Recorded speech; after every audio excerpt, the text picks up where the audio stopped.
Bonjour, chères auditrices, chers auditeurs. Aujourd'hui, avec ma co-animatrice Dominique Chanfraud, nous vous présentons un concert de Vincent Segal, organisé par les Samedis Musicaux et qui aura lieu le samedi 30 mai prochain à 20h à la Collégiale Saint-André de Chartres.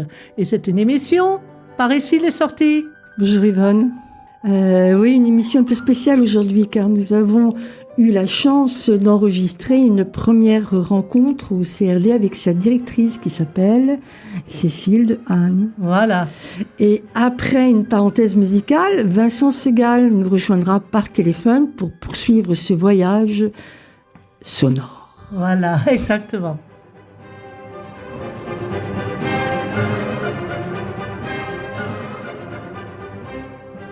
On commence donc par Cécile d'Anne, qui a fait une partie de ses études musicales en même temps que Vincent Segal, et ils sont devenus amis pendant ce temps-là. Cette première partie de l'émission est donc un témoignage afin de mieux connaître l'artiste du samedi 30 mai, le grand violoncelliste Vincent Segal.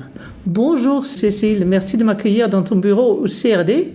Je suis ravie que tu aies accepté de livrer ce témoignage et je te laisse le micro pour que tu nous racontes. Bonjour Yvonne, bonjour à tous et à toutes. Je suis ravie moi d'avoir la chance d'accueillir Vincent Segal qui, alors il y aurait beaucoup à dire, on n'a évidemment pas le temps. On a commencé effectivement nos études, pas tout à fait ensemble parce qu'on a 2 ou 3 ans d'écart, donc Vincent pour moi c'était vraiment la référence.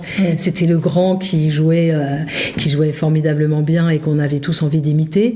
On a eu la chance de commencer le violoncelle avec un très grand artiste non seulement mais un très grand pédagogue et humaniste qui s'appelait Pierre Penassou, qui nous a tous appris non seulement le violoncelle mais bien au-delà, à nous intéresser à tous les arts. Tous les cours qu'on avait en fait étaient tous des masterclass en fait. Ah oui. Les cours de Monsieur Penassou étaient tous des cours où on était tous les élèves en même temps, on s'écoutait les uns les autres, on dialoguait, on parlait. Ce professeur racontait tous ses déplacements, tous ses tours du monde. Il faisait une très grande carrière de quartettiste. Et c'était vraiment quelque chose qui, je pense, et j'imagine pas Vincent qui dira le contraire, nous a tous construit en fait au-delà du violoncelle et même au-delà de la musique. Oui, c'était vraiment un humanisme, un intérêt pour tous les arts, un intérêt, quelque chose d'extrêmement inclusif, d'extrêmement dans le dialogue, dans l'attention à l'autre, l'amour de la peinture, du cinéma. On parlait de tout cela dans les cours. C'était vraiment quelque chose de tout à fait particulier et qui nous a vraiment construit de la sorte. Et donc, par la suite, on a aussi eu la chance d'avoir un même professeur au Conservatoire supérieur à Lyon, qui était Jean de Place. Voilà, par la suite, Vincent est parti pour le Canada pour suivre ses études supérieures et a entamé la carrière merveilleuse que l'on sait. Donc on s'est pas vu depuis très longtemps et voilà, mais pour moi ça reste toujours une référence parce que Vincent c'est quelqu'un qui non seulement a un immense talent musical mais là aussi, et ça rejoint ce que je disais au début, qui va au-delà, c'est-à-dire qui s'intéresse à tout, qui a une immense curiosité artistique et intellectuelle, qui est bien par les enregistrements qu'il a fait. Exactement, qui est ouvert sur le monde, sur les musiques du monde, sur les arts, sur les gens, et il y a comme ça une vraie curiosité, une boulimie, une intelligence, et ça s'entend dans son jeu, dans ses choix, qui sont très très variés, très très riches. Et je pense qu'on en aura bien évidemment plus qu'un aperçu lors de la masterclass qui se déroulera, la masterclass publique. On va en parler, voilà, c'est ça, de ce rapport à la musique qui est très ouvert, qui est très libre, ce qui n'empêche pas évidemment une rigueur extrême, mais c'est une ouverture absolue. C'est une ouverture absolue, et quand on entend Vincent Segal jouer du violoncelle, il en retire des sonorités qu'on n'a pas l'habitude, soit parce qu'il fait avec les doigts, soit il en fait un instrument de en pizz ou même en guitare. Tout à fait, en mode flamenco. Oui, je ne sais pas comment on dit, mais et même il en fait un instrument de percussion, donc c'est pour les jeunes, c'est magique qui sont au conservatoire et qui. J'espère qu'il va évidemment montrer son talent d'improvisation, etc. Juste une toute petite anecdote si j'ai le temps. Il y a quelques années, beaucoup de violoncellistes avaient fait on avait participé à une grande soirée en l'hommage de notre ancien professeur professeur au Conservatoire supérieur à Lyon, et Vincent était venu comme d'autres personnes, comme Anne Gastinel et Emmanuel Bertrand, etc., qui ont tous eu ce professeur aussi. Bref, tout le monde avait joué des choses toutes plus belles les unes que les autres. Et Vincent était arrivé sans archet. Et il avait fait une improvisation de au moins 20 minutes, enfin quelque chose d'incroyable, qui avait finalement littéralement levé la salle. Et moi je suis quand même violoncelliste, hein, et je n'avais même pas imaginé qu'au violoncelle on pouvait en arriver là, d'inventer toutes ces sonorités, ces manières de faire des pizzicati, cette variété, cette inventivité, cette créativité, évidemment d'une très grande sensibilité, d'une très grande variété. Et tout le monde était complètement émerveillé. Enfin, c'était vraiment très, très intéressant et très impressionnant. Voilà, donc c'est cela que nous allons découvrir le 30. Oui. Et on le voit d'ailleurs sur l'affiche aussi du visuel des samedis musicaux. Il est avec un violoncelle sans archet. On dirait même que il a l'attitude presque comme un contrebassiste, quoi. C'est un petit contrebasse, mais. C'est-à-dire que le violoncelle aussi, outre évidemment la beauté de l'instrument, voilà. Mais il y a quelque chose de l'ordre de l'intime, d'un rapport vraiment très, très physique à enserrer, à embrasser le violoncelle. Il y a quelque chose de très puissant, effectivement, et d'intime dans le fait de jouer du violoncelle. Oui, c'est super. Bon, tu nous as donné très envie d'écouter Vincent Segal, qui doit nous réserver plein de surprises, bien sûr, et j'espère qu'il lèvera un petit bout de voile de son interview qui va suivre.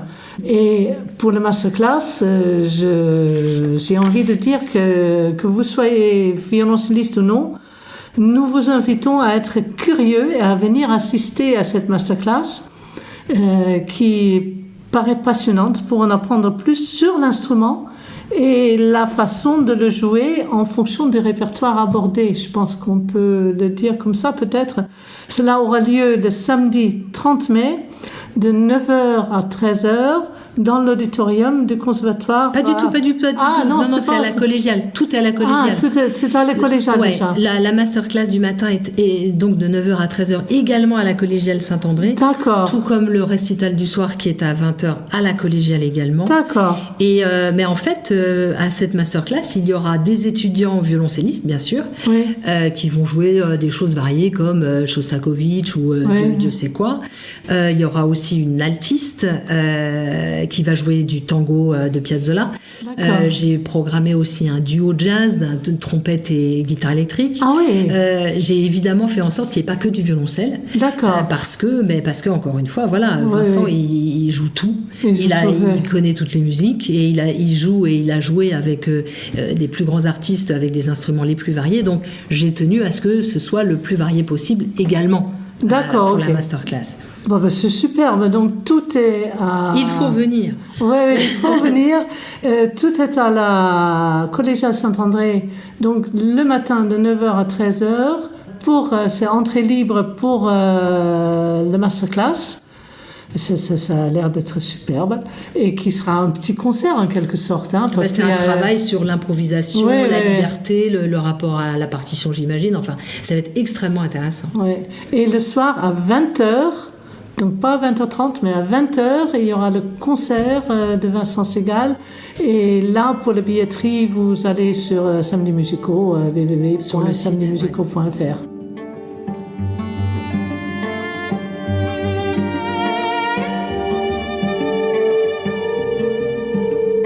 Un grand merci à Cécile Dahan de nous avoir peint ce tableau bien vivant et intrigant de Vincent Segal, que nous avons hâte de découvrir lors de l'interview qui va suivre.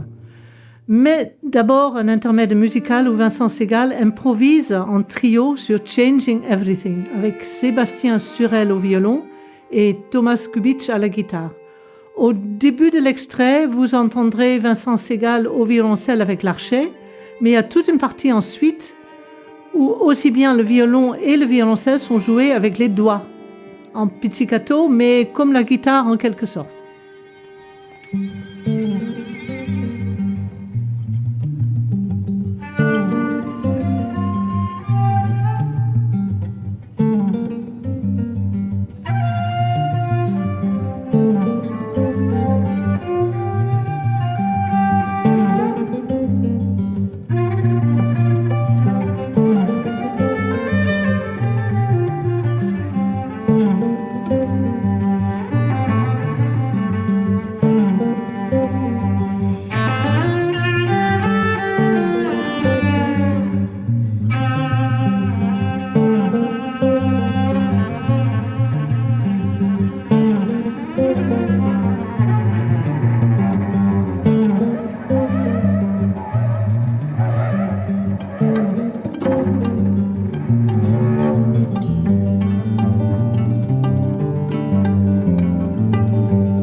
Vincent Segal, quelle joie de vous retrouver au téléphone après l'écoute d'un extrait de Changing Everything, où vous improvisez à partir du thème en trio avec Sébastien Surel au violon et Thomas Kubitsch à la guitare.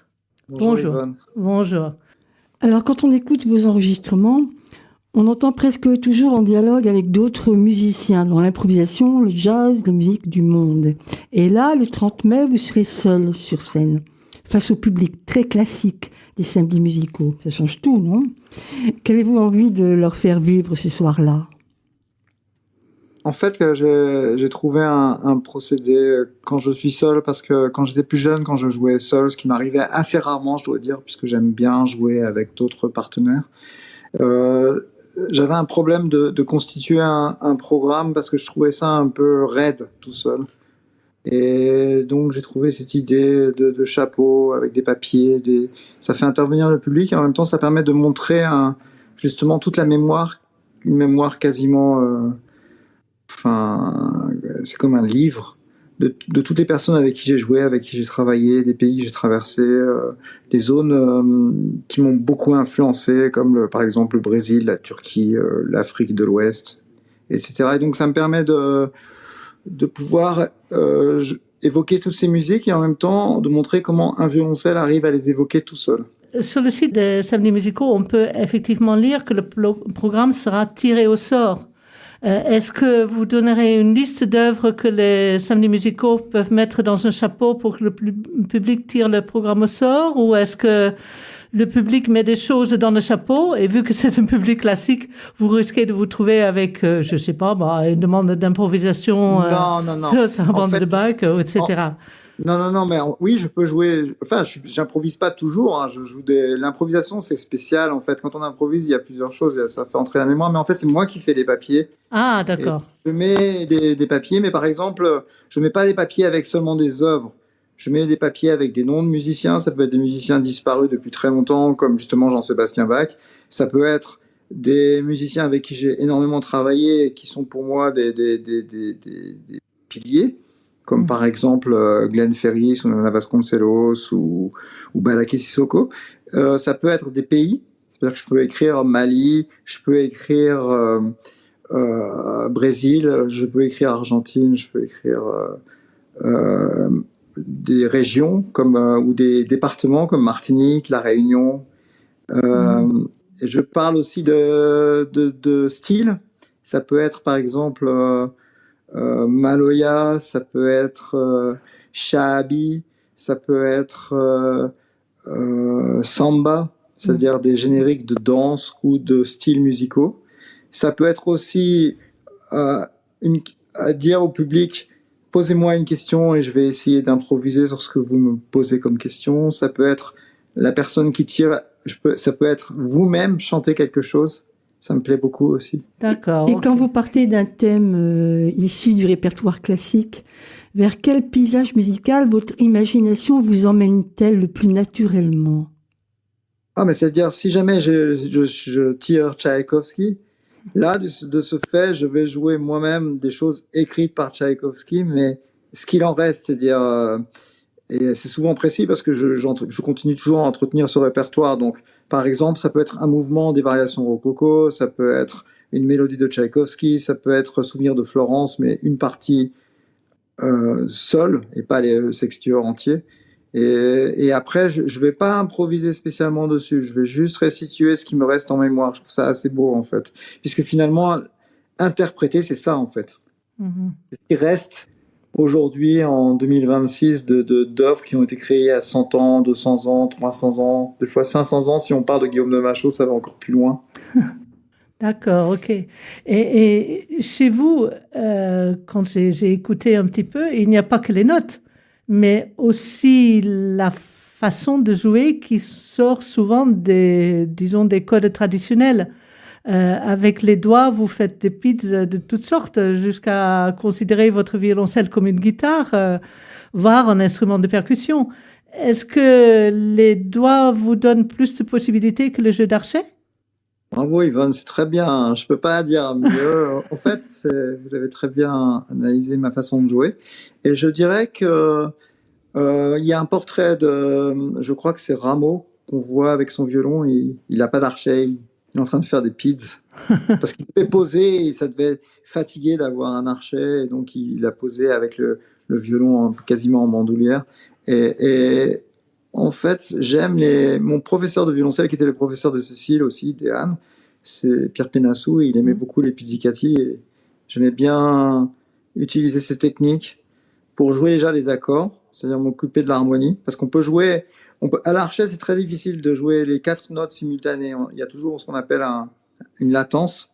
Mais en fait, en pizz, on peut jouer vraiment les 4 notes. Et en fait, j'aime beaucoup la guitare. J'aime beaucoup les instruments comme le clavier, l'accordéon, des choses comme ça. Donc j'essaye aussi de me servir de ce jeu pour pouvoir évoquer d'autres styles, d'autres façons de jouer rythmiquement. L'archet, pour moi, c'est plus comme un chant, plus comme la voix. Et les pizzicati, c'est plus comme les percussions ou des instruments clavier. D'accord. Ok. Et en concert, est-ce que vous aimez donner quelques clés au public pour comprendre ce que vous faites, ou bien faut-il absolument venir à votre masterclass au CRD dans la journée pour percer c'est à la collégiale. Hein. À la collégiale. Aussi, le matin. À la collégiale dans la journée pour percer le matin, excuse-moi, pour percer le secret. Et c'est un peu les deux, mais j'aime bien expliquer et parler de personnes souvent disparues que j'adorais.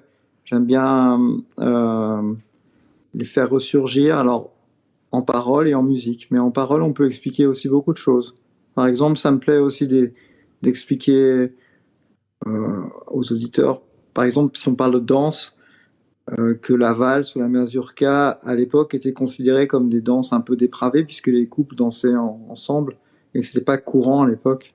Il y avait beaucoup de danses où les hommes dansaient d'un côté, les femmes de l'autre. Donc, quand on parle de mazurka, si ça a irradié dans le monde entier jusqu'aux Antilles ou jusqu'au Brésil, c'est parce que ces danses-là, il y avait une rumeur qui disait « Ah, mais ces danses-là sont très chaudes, on peut dire. » Et quand on entend, si je parle à mes enfants de mazurka, ils vont voir quelque chose de désuet, ils vont penser à Chopin comme quelque chose de non sensuel, alors que ça l'est extrêmement, voilà. Donc j'aime bien parler des œuvres que je joue, des choses que je joue, des styles, parler un tout petit peu et des fois pas, ça dépend des fois. D'accord, ok. Et toute autre chose, je viens d'apprendre qu'un nouveau CD vient de sortir, Voyage musical à la Havane, c'est Cécile qui me l'a dit, avec Roberto Fonseca, grand pianiste jazz cubain. Qu'avez-vous envie d'en dire en quelques mots? C'est un album qu'on a enregistré assez rapidement, alors qu'on se connaît depuis des années. Et c'était une proposition de Roberto qui m'a dit « J'aimerais bien jouer juste piano-violoncelle et enregistrer avec toi. » Et ça m'a fait plaisir parce que c'est un disque finalement assez classique, ce qui est assez rare. C'est-à-dire que là, pour le coup, je joue quasiment sur ces 40 minutes de musique, je joue 45, je sais plus. Beaucoup à l'archet, beaucoup en utilisant un style quasiment romantique. Et en fait, ce que voulait montrer Roberto, c'est qu'il a reçu une éducation musicale classique à la Havane au conservatoire, et que les gens souvent identifient son jeu comme lié au son cubain et à la danse et à la percussion justement, alors que lui aime aussi, et je sais que je dois avouer, puisque là nous sommes énormément en tournée en ce moment, et j'aime beaucoup jouer avec lui parce qu'il fait des très belles dynamiques comme un pianiste classique, l'éducation classique, c'est-à-dire qu'il va chercher des pianissimos et des fortés, alors que souvent quand je joue avec des pianistes de jazz, souvent ils ont moins d'ambitus de couleurs. Oui, c'est tout forté. Mais votre musique peut parfois bousculer les habitudes d'un public très attaché au répertoire classique. Mais justement, est-ce que ce n'est pas là que la magie opère? Est-ce que vous sentez que ce public se laisse volontiers embarquer dans votre univers? Oui, j'espère. En tout cas, quand je fais ça vraiment avec beaucoup d'amour et beaucoup de gentillesse. Et quand je joue au violoncelle tout seul comme ça, j'essaie d'imaginer les gens comme des gens qui pourraient être de ma famille, comme mes parents. Mes parents écoutaient beaucoup de musique classique, donc je joue comme je suis. Après, les gens peuvent apprécier certaines choses ou pas d'autres, mais en tout cas, ils sentent qu'il y a que ça vient quand même de quelque chose qui leur est cher. C'est-à-dire que ma base, elle est classique. Après, elle est détournée. Enfin, moi, effectivement, quand je faisais mes recherches, quand j'étais déjà très petit, peut-être Cécile en a parlé, mais quand j'avais 15 ans, 14 ans, j'essayais déjà de faire d'autres choses. j'avais pas l'impression de casser un beau vase de famille, quoi. Enfin, c'était plus pour moi une façon de vivre au quotidien qui excitait mon imagination. Et puis, j'étais très curieux, j'aimais beaucoup mes disques. J'avais beaucoup de disques à la maison. Dès que j'avais de l'argent de poche, j'achetais des vinyles. Et je pouvais pas, quand j'aimais une musique, j'étais obligé de m'imprégner et de m'occuper de ce style. Donc, j'essayais de comprendre comment c'était fait, comment ça jouait. Et je m'intéresse beaucoup à des musiques comme la musique indienne, qui pour moi est une grande musique. Donc, oui, effectivement, ça peut... mais les gens sont pas si désarçonnés que ça. C'est juste que ça permet d'entendre le violoncelle différemment, je pense. Et quand vous parlez de musique indienne, je suppose que c'est pas ça que vous achetez comme CD quand vous étiez étudiant encore. Ah si, beaucoup. Mais il n'y avait pas de CD à l'époque. Mais non, enfin non, des 33 tours. Les Chants de la Terre sur France Musique. Ah oui, oui. Et dès qu'il y avait quelque chose qui passait avec de la musique indienne, mon père m'achetait des vinyles Alors au début, c'était des gens très connus, comme évidemment les premiers que j'ai écoutés, c'était surtout Ali Akbar Khan, Ravi Shankar, Chatur Lal, des choses comme ça. Mais après, j'ai eu la chance d'aller beaucoup en Inde jouer. Et je suis évidemment amoureux de... Enfin, je ne fais pas de différence entre des grands musiciens indiens et Béla Bartók ou Stravinsky. D'accord, ok. Oui, vous voyagez beaucoup, hein, je crois. Hein. Vous êtes plus souvent à l'étranger qu'en France. Non, j'ai cette chance de pouvoir... effectivement, avec la musique, depuis que j'ai 16 ans, j'ai énormément voyagé, joué avec des musiciens différents, rencontré des cultures, joué dans des théâtres. C'est-à-dire, évidemment, quand on joue en Argentine ou aux États-Unis, c'est pas la même chose, ou en Allemagne, c'est pas la même chose qu'en France. Donc ça, j'aime rencontrer les gens, entendre des musiciens. C'est pas toujours les mêmes attitudes, c'est pas les mêmes regards. Quand on entend, par exemple, en plus, je profite des festivals pour aller écouter aussi les musiciens qui jouent autour de moi à l'étranger, et c'est toujours très enrichissant, oui. Nous finirons cette émission avec Changing Everything pour violoncelle, violon et guitare. Un grand merci à Vincent Segal, Cécile Dahan, Dominique Chanfraud et à notre technicien Simon Martin. Chers auditeurs, chères auditrices, nous vous donnons rendez-vous pour le samedi 30 mai afin d'écouter Vincent Segal de 9h à midi pour la masterclass, déjà à la Collégiale Saint-André avec une entrée gratuite. Et ensuite, à 20h, donc vous avez l'après-midi de libre, pour le concert à la Collégiale Saint-André de Chartres. Et les tarifs du concert restent fidèles aux samedis musicaux, 15 et 20 €. Et c'est gratuit pour les moins de 25 ans. Toutes les informations et la billetterie sont à retrouver sur le site des samedis musicaux.